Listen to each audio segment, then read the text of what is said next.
This is the part 3 of the recording for lecture 2. In this part, we'll be looking at memory models, objects. So to warm up a bit, let's look at this program and try to figure out what kind of shape it's going to draw. There is a difference between this code and the code we have seen in part 2. The major difference is now we have two turtles. Okay? Each of them is independent from each other. They can do their own stuff. Okay? So one turtle is called Maria, the other turtle is called Jose, and they're moving around. They're moving around in the same world. As you can see, both of them were put into the same world, world 1, that we created in the first line. The question is, what shape do we expect to see drawn by those two turtles? Both turtles, no matter how many turtles you create, the initial direction they're facing is always facing up. Okay, so you can pause this video and try to draw the shape by yourself and see which one of those choices is correct.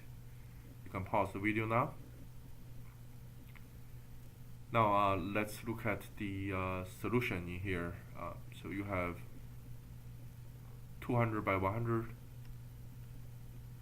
world. Maria is at location 2525, which is somewhere, I would say, around here. So this is more like Maria, right? Because remember, this is the origin. This is the y direction. This is the x direction. This is the x. This is the y. This is the x location. This is the y location. For Jose is in the center. And so we have two turtles now. Maria move forward 25 over there.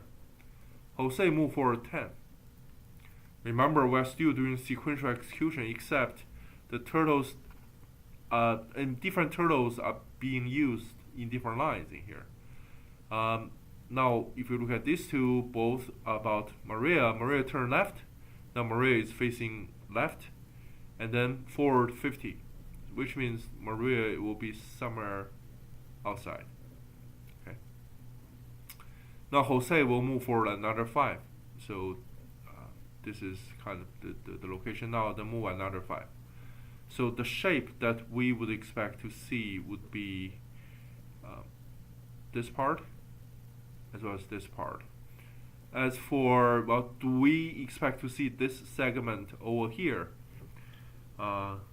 As far as I know, you may. So the correct answer is A in this example. Okay. So it's something new, multiple turtles. But what's more important is I want to introduce the idea of objects in here. So how many objects are created in this world that you just analyzed? 1, 2, 3, 4. Which one is right? So let's look at this definition here. The first line created a world. So world 1, this is an object that is pointing to a world. So this is an object. And similarly, Maria and Jose, those are two extra objects. What are these? These are the method calls. In other words, you are using the objects that you have created above to let them do something. But yeah. So if you look at this example, there are 3 objects created, 1 world object, 2 turtles. Okay. So if you look at the first 3 lines, each of the lines follow a similar pattern. So how do we create an object in Java? Basically, this is the format. You start this line with the type of object. What kind of object do we want to create? Do we want to create a world, or do we want to create a turtle? The second part is a variable that refers to the object. You can call this Maria, call it Jose, call it Paul, call it CSE 8A. Whatever the name you pick, that is the variable that refers to the object. Then you have this keyword called new. It means give me a new object, please. Basically, this is the statement that will create, and this part is actually the part that create the object by passing in these things. If you still remember what are those things, they are basically parameters or argument list. Parameter list. Basically, in order for you to create an object, you need some information in order to create the object successfully. So what do we need? We need X. We need the Y information. We also need which word do we want to put it in, because you may create multiple words. So in fact, you are calling something that is very special. Near the end of this quarter, we'll be looking at it. It's called a constructor. So you will be creating this turtle using the constructor that comes with the turtle. So once you finish this entire line, what you can visualize in your mind is you created an object, and Maria, this variable, is referring to that object. This object is a turtle. Similarly, you may create two objects. So these are two totally different independent turtles. Maria has her own turtle, Jose has his own turtle. So these two turtles, they can be doing different things. Although they may be still in the same world, they may have different locations, they may move at different directions, they may move at different distances, they may turn at different times, and etc. So in here, we are creating two different turtles. Okay. There's one tricky thing that you may see now and then. It is something like this. So the first line is pretty straightforward based on our explanation. We created a turtle called Maria. Right, so this is the first line, without Jose yet. And then we have the second line here. Turtle Jose equals to Maria. This one doesn't have the new statement, so no new, right? So there's no new statement, which means we are not creating an object. What we are creating is a new variable, basically a new reference.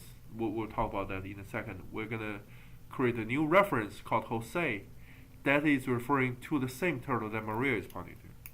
So in other words, we have two variables referring to the same turtle.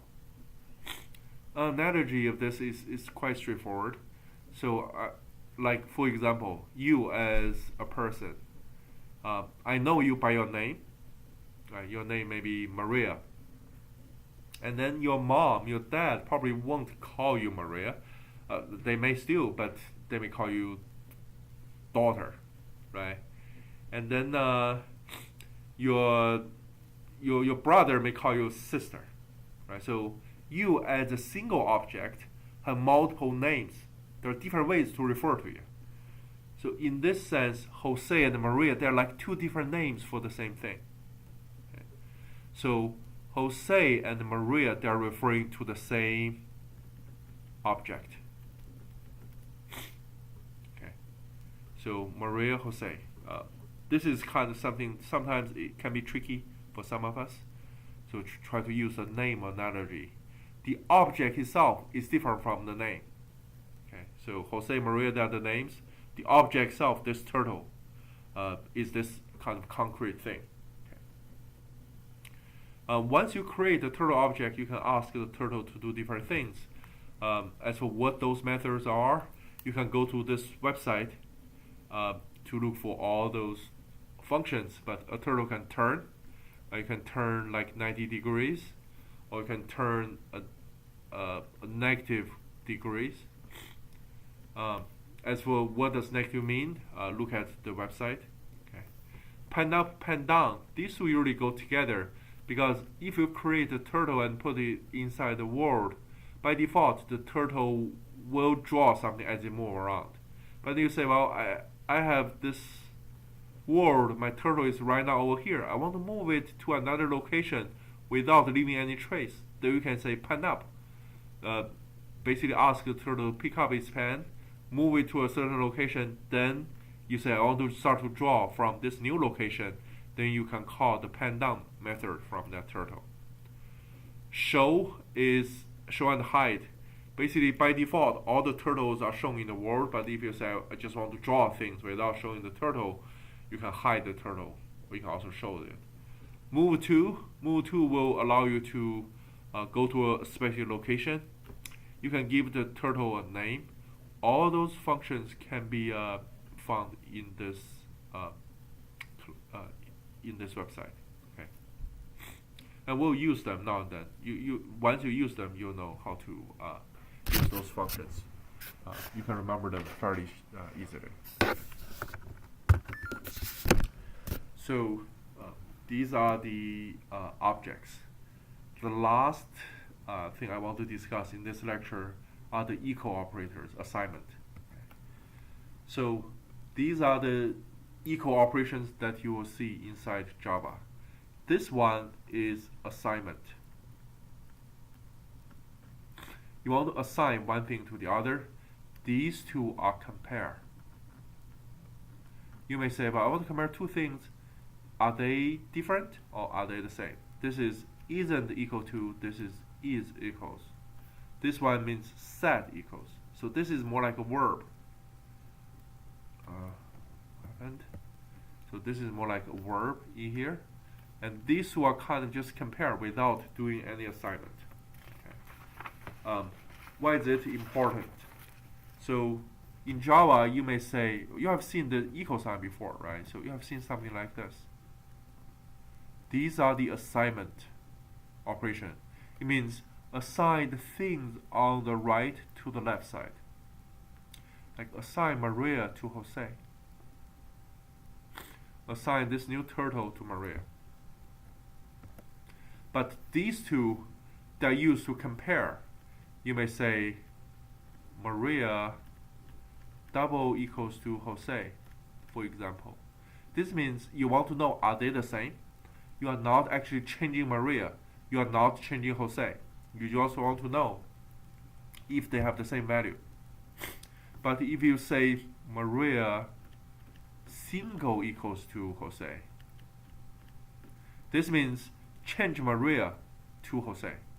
So the equal sign is more like a left arrow in Java. Okay.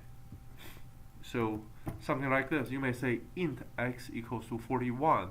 This means create a variable called x. Its type is int. Int stands for integer, right? So you can put a value 41 into this x. So what this really means is a variable inside Java, you can imagine it is a box. This box has a name. The name is x. And then you can put values inside this box. Basically, x will equal to 41. So this is assignment.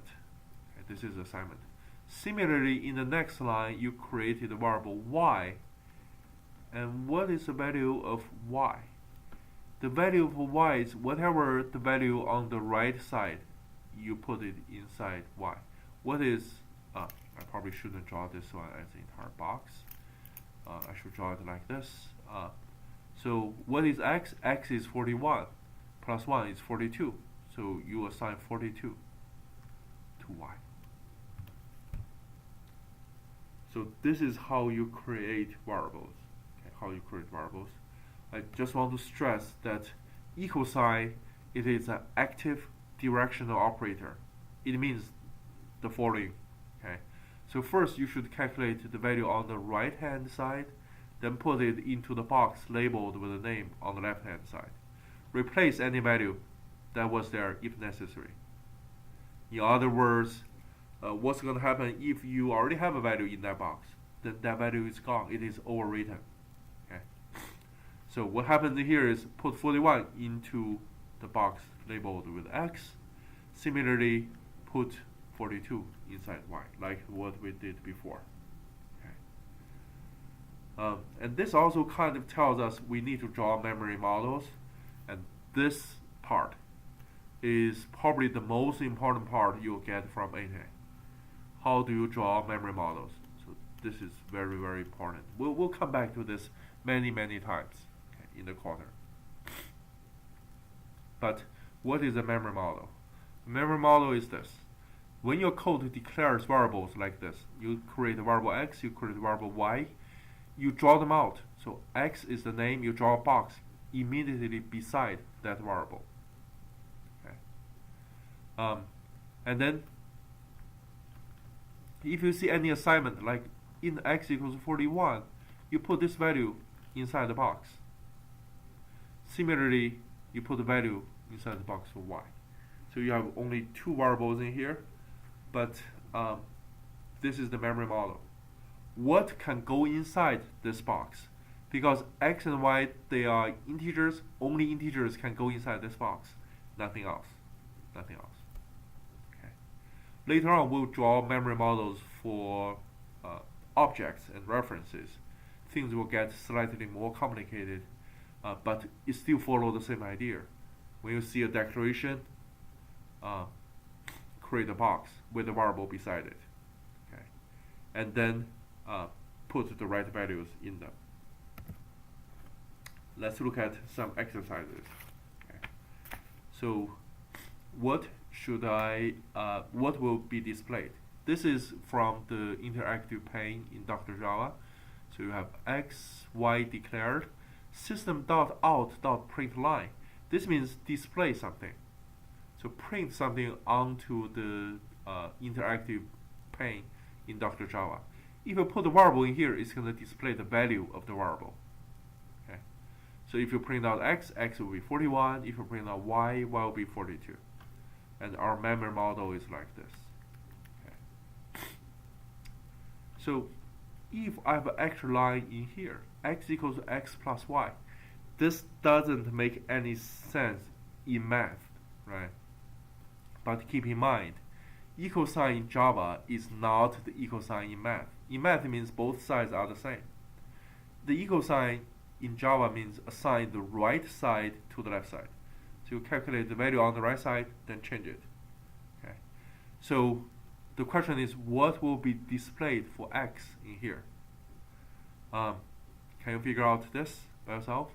And then unpause it and get to know if your answer is right or wrong. So if I have x equals x plus y.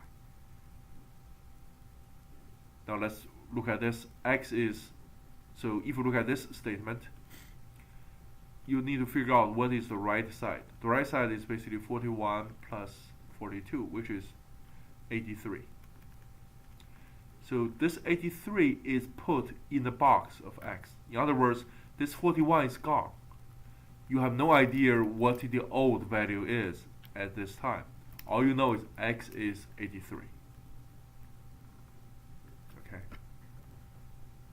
How about y? What is going to be printed out over here for this y? Similarly, x is now 83, y is 42. If you just print out y, what would you expect to see? Just 42.